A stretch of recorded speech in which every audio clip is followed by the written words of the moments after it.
नमस्कार नमस्कार नमस्कार। क्या हाल चाल? बढ़िया। तैयारी भी ठीक ही चल रही होगी। अगर नहीं चल रही होगी तो हम ठीक कर देंगे, परेशान मत होइए। आज का जो अपना टॉपिक है, आपको लग रहा होगा कि सर यहाँ टेस्ट सीरीज 1 लिखे हैं,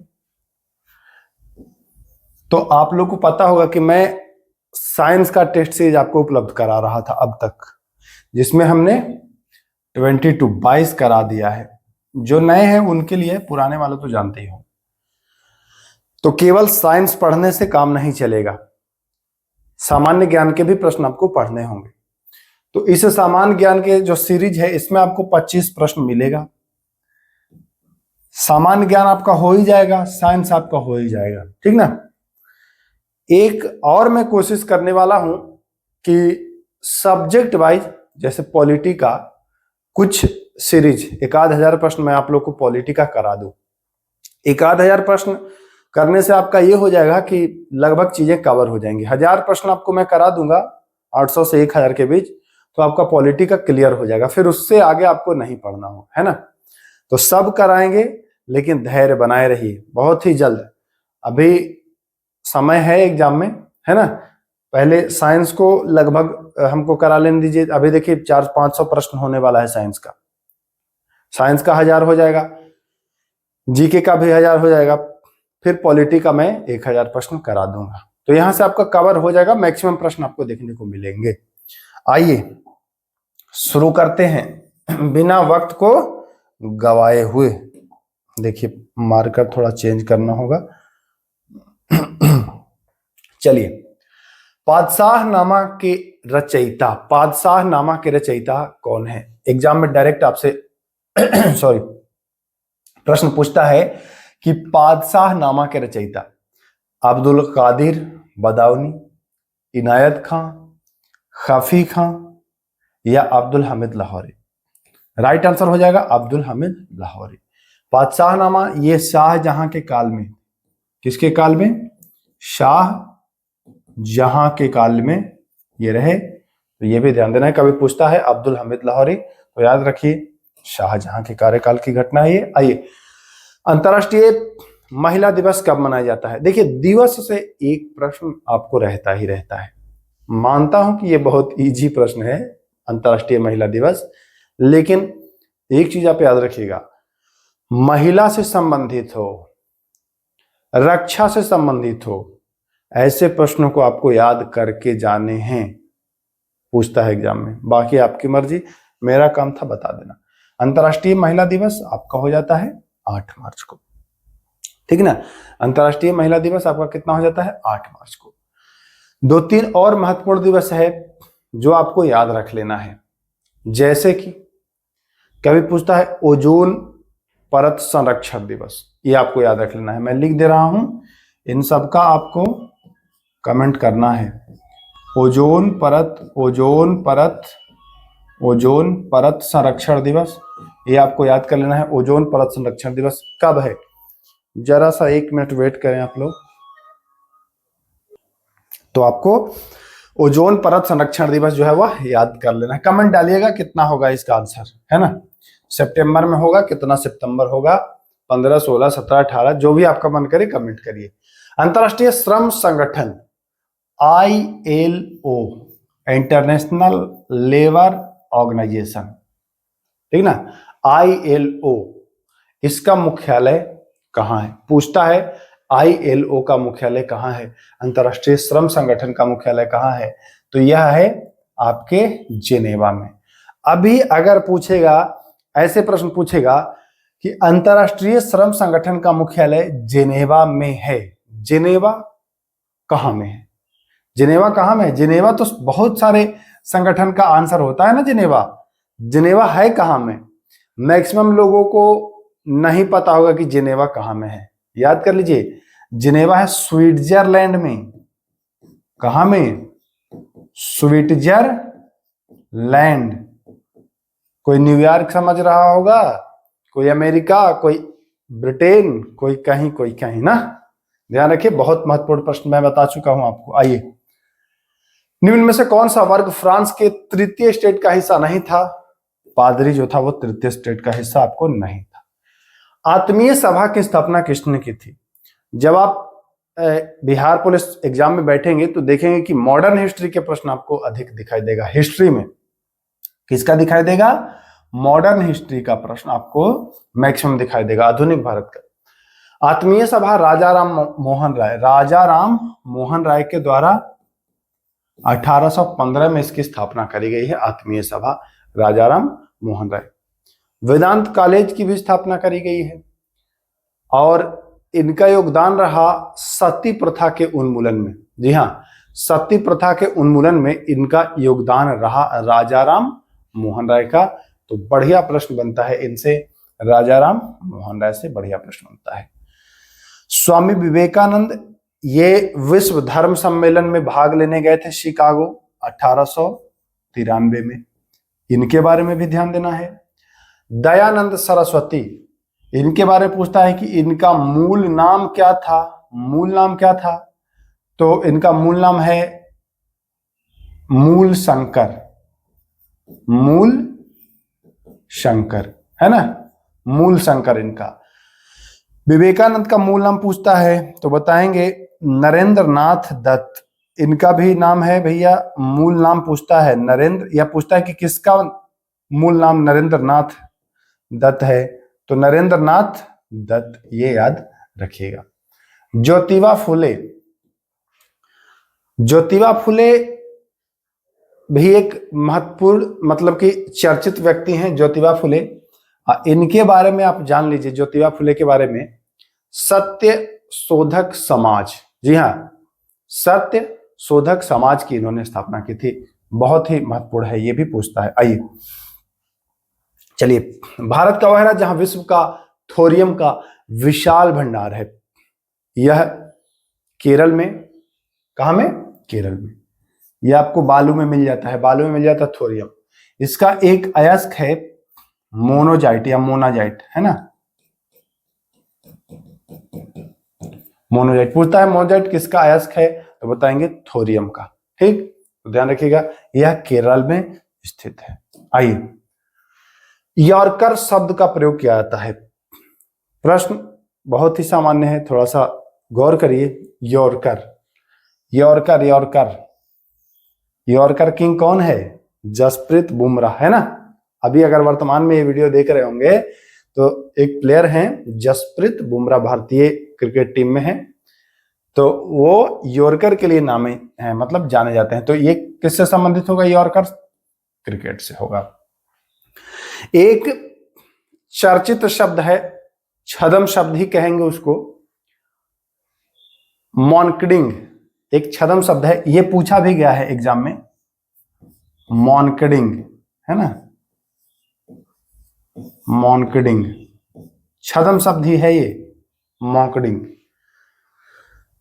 यह किससे संबंधित है? तो यह भी क्रिकेट से संबंधित है। आपने देखा होगा क्रिकेट में एक तरफ बैटिंग रहता है, इधर बैट्समैन रहते हैं, और एक तरफ होता है, इसको नॉन स्ट्राइकर पॉइंट कहा जाता है, जहां से बॉलर गेंद को फेंकता है।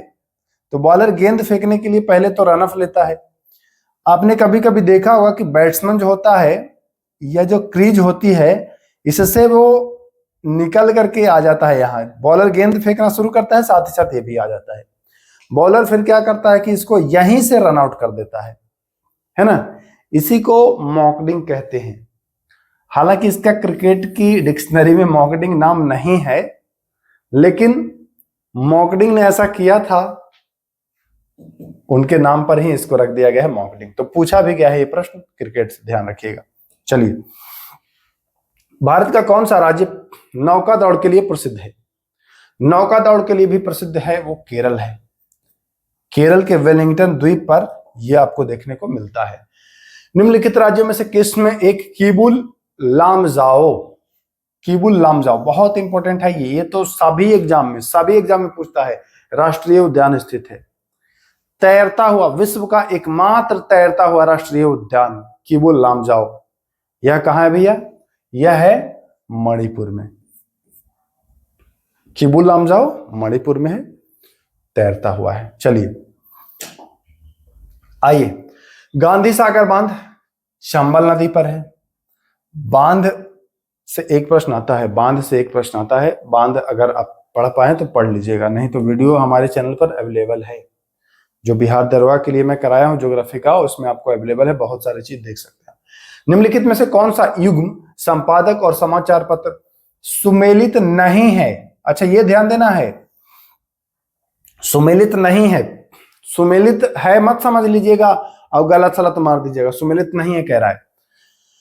तो संवाद कौमुदी जो थी राजा राम मोहन राय के द्वारा इसका संपादक किया जाता था। सोम प्रकाश ईश्वरचंद्र विद्यासागर के द्वारा किया जाता था। अमृत बाजार पत्रिका दो भाई करते थे, शिशिर कुमार घोष और मोतीलाल घोष। तो मुख्य रूप से शिशिर कुमार घोष का नाम प्रचलन में आता है, तो उनका नाम जाना जाता है। मोतीलाल घोष का नाम आ जाता है तो लोग सोचते हैं कि ये गलत है, लेकिन ये भी अप्रत्यक्ष रूप से थे। सर्वेंट ऑफ इंडिया सोसाइटी जो था यह 1905 में स्थापित हुआ था, और किसके द्वारा? गोपाल कृष्ण गोखले। इसलिए एक बार क्लियर कर लीजिएगा 1905 का, लेकिन गोपाल कृष्ण गोखले था, एनी बेसेंट नहीं थे। तो राइट आंसर हो जाएगा गलत हमारा डी। आइए, डेविस कप का संबंध किस खेल से है? डेविस कप बहुत इंपॉर्टेंट है, ये इसमें बच्चे कंफ्यूज होते हैं, कभी फुटबॉल समझते हैं, कभी टेबल टेनिस समझते हैं, कभी कुछ समझते हैं, है ना। तो डेविस कप जो है ना, यह है टेनिस से। अब देखिए डेविस, यहां पर आप देख सकते हैं, अरे भाई काहे भाग रहे हो, इधर आ जाओ यार। डेविस, डेविस और टेनिस दोनों लगभग आपको मिलता जुलता मिलेगा, तो ऐसे करके आप याद कर सकते हैं, डेविस टेनिस। आइए, लोकसभा के प्रथम विपक्ष का नेता, लोकसभा विपक्ष का नेता प्रथम पहली बार कौन था, है ना? तो यह थे राम सुभग सिंह। कौन थे? राम सुभग सिंह। आई है लोकसभा की बारी। तो लोकसभा अनुच्छेद 80 में है, संसद अनुच्छेद 79 में है, सॉरी लोकसभा 81 में है। लोकसभा कितने में है? 81 में, 80 नहीं है, फिर मैं यहां पर, हाँ, लोकसभा 81 में है, राज्यसभा 80 में है और संसद 79 में है। तीनों सीक्वेंस में है, संसद, ये राज्यसभा और ये लोकसभा। तो अनुच्छेद भी याद रखिएगा, लोकसभा अनुच्छेद 81, संसद 79, राज्यसभा 80। आइए, भोपाल गैस दुर्घटना में विषाक्त गैस जिसका रिसाव हुआ था, यह बहुत महत्वपूर्ण प्रश्न है। भोपाल गैस त्रासदी वाला पूछता है, ये 1984 की घटना है, 2-3 दिसंबर की रात की ये घटना है, और भोपाल गैस त्रासदी के नाम से इसको जानते हैं। भोपाल गैस त्रासदी के नाम से जानते हैं इसको। तो कहता है कि भोपाल गैस दुर्घटना में विषाक्त गैस जिसका रिसाव हुआ था वह क्या था? वह था मिथाइल आइसोसाइनाइड। याद रखिएगा, क्या था भैया? मिथाइल आइसोसाइनाइड जो था वह इसका नाम था। यह बहुत ही मतलब जहरीली गैस है, स्वास्थ्य के लिए तो बहुत ही जहरीली गैस है, स्वास्थ्य के लिए बहुत ही जहरीली गैस है मिथाइल आइसोसाइनाइड। अगर पूछता है डेट, तो 2 से 3 दिसंबर 1984 की यह घटना है। यूनियन कार्बाइड फैक्ट्री में, यूनियन कार्बाइड फैक्ट्री में यह रिसाव हुआ था, जिसको भोपाल गैस त्रासदी के भी नाम से जानते हैं। ठीक ना, भोपाल गैस त्रासदी के भी नाम से जानते हैं आपको। चलिए, नौजवान सभा 1926 में भगत सिंह और छबीलदास, भगत सिंह और छबीलदास के द्वारा। आइए, दोषपूर्ण शिक्षा प्रणाली का प्रतिफल है, दोषपूर्ण शिक्षा प्रणाली का प्रतिफल है युवा अशांति।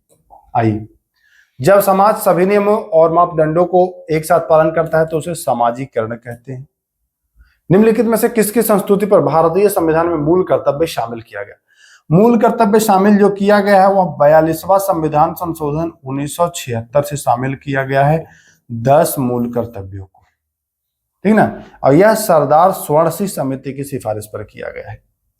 और फिर एक किया गया है 11वां 86वां संविधान संशोधन 2002 से। तो अभी वर्तमान में कुल मूल कर्तव्यों की संख्या जो है वो 11 है, ध्यान रखिएगा। आइए, भारत के प्रत्येक नागरिक का कर्तव्य होगा कि प्राकृतिक पर्यावरण का संरक्षण करे और उसके सुधार, है ना। किस अनुच्छेद में शामिल है ये? तो ये कर्तव्य होगा ना, नागरिक का क्या होगा, ये कर्तव्य होगा। तो मूल कर्तव्य तो अनुच्छेद 51A भाग 4 का में है। राइट आंसर क्या हो जाएगा? अनुच्छेद 51 का।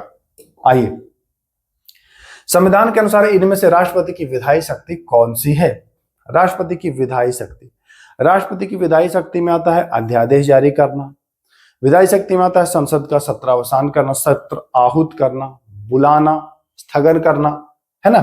तो आहूत करना, सत्रावसान, बैठक करना, यह सभी राइट आंसर। चलिए आते हैं अगले प्रश्न पर। अगला प्रश्न कह रहा है, भारत में राष्ट्रपति के चुनाव के लिए चुनाव मंडल के सदस्य होते हैं। चुनाव मंडल का सदस्य यानी कि राष्ट्रपति का निर्वाचक मंडल आपसे जानना चाह रहा है।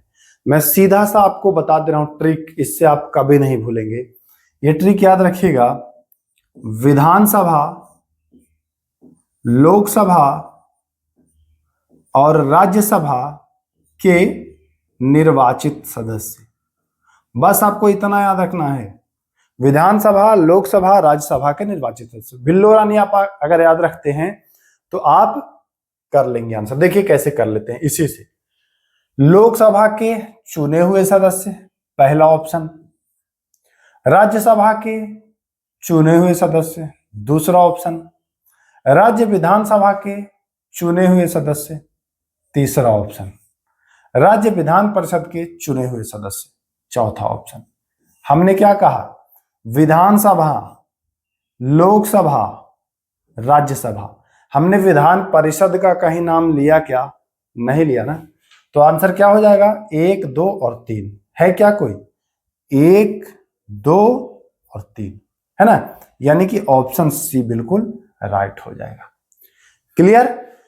एकदम छोटा सा ट्रिक है, आपका काम हो जाएगा, इतने से काम हो जाएगा। आइए, राज्यसभा का अध्यक्ष, राज्यसभा की अध्यक्षता कौन करता है? उपराष्ट्रपति करता है, जानते ही हैं। अनुच्छेद 64 और अनुच्छेद 89 में इस बात का उल्लेख है, दोनों अनुच्छेद में, ठीक ना। तो उपराष्ट्रपति जो होता है यह राज्यसभा का पदेन अध्यक्ष होता है। तो ऑप्शन सी। हमको बाकी ऑप्शन पढ़ने की आवश्यकता ही नहीं पड़ेगी। जब आपको कॉन्सेप्ट क्लियर आपका रहता है तो आप फालतू नहीं पढ़ेंगे, आप डायरेक्ट आंसर को हिट करेंगे, समय बचाएंगे, कंफ्यूजन से बचेंगे। क्लियर है? चलिए आगे चलते हैं। किसने कहा था कि राष्ट्रपति की जो आपातकालीन शक्ति है वह संविधान में एक धोखा है संविधान के साथ? आपातकालीन जो शक्ति है यह संविधान के साथ छल है। क्यों? क्योंकि आपातकाल लागू करके आप मौलिक अधिकार तक के कुछ सीमित कर देते हैं, है ना। बहुत सारी चीजों को शॉर्ट कर दिया जाता है। यह आपातकाल, ये धोखा है संविधान के साथ। ये कहा था के.एम. नंबियार ने। किसने कहा था? के.एम. नंबियार ने कहा था कि भैया ये तो धोखा है, राष्ट्रपति जो आपातकाल यूज करते हैं। भारतीय संविधान के किस अनुच्छेद के अंतर्गत भारत सरकार का दायित्व है कि वह बाह्य आक्रमण एवं आंतरिक अशांति से राज्य की रक्षा करे? अनुच्छेद 355 में बहुत बारीकी से ये लिखा हुआ है कि यह भैया केंद्र का या राज्य का कर्तव्य होगा कि वह बाहरी आक्रमण से सुरक्षा प्रदान कराए। और यह 355 अभी देखा था जब आपने पाकिस्तान वाला हमला कर रहा था तो भारत की पूरी सेना को दे दिया गया छूट कि भाई जाओ उड़ाओ उसको, है ना। तो ये 355 अनुच्छेद में इस बात का बिल्कुल उल्लेख है कि वह बाहरी आक्रमण और आंतरिक दोनों से रक्षा प्रदान करे। 355 याद रखिएगा, 355। 356 आप जानते हैं राष्ट्रपति शासन कहता है। 352 जानते हैं आप, राष्ट्रपति शासन नहीं, राष्ट्रीय आपात 352 है। 56 में तो राष्ट्रपति है ही, और 360 में है वित्तीय आपात, जो अब तक नहीं लगा है ना, वित्तीय आपात। तो ये भी आपको ध्यान देना है। आइए आखिरी सवाल है, ये बहुत ही महत्वपूर्ण सवाल है। बच्चे जो कहते हैं बहुत इजी प्रश्न, इसमें से 10 ऐसे प्रश्न थे, 16 प्रश्न मान के चला कि मैं इजी सेट किया था, बाकी 9 प्रश्न ऐसे थे जो दिमाग घुमाने वाले थे, एग्जाम में गलत होने की संभावना होती है वैसे प्रश्नों में, ध्यान रखिएगा। तो उद्देश्य प्रस्ताव को स्वीकार कब किया गया? जो हमसे जुड़ के पढ़ रहा होगा उसके लिए तो ये हलवा होगा, क्योंकि मैं प्रस्तावना में एक करा दिया हूं। देखिए इसमें 2 डेट कंफ्यूज करता है आपको, एक तो ये वाला और एक तो ये वाला, ये 2 डेट पढ़ने लिखने के बाद ये दोनों डेट परेशान करते हैं। उद्देश्य प्रस्ताव कब स्वीकार किया गया? तो जब स्वीकार करने की बात करें तो आपको बताना है 22 जनवरी 1947 को ये स्वीकार कर लिया गया। कब? 22 जनवरी को स्वीकार कर लिया गया। लेकिन ये आया कब था?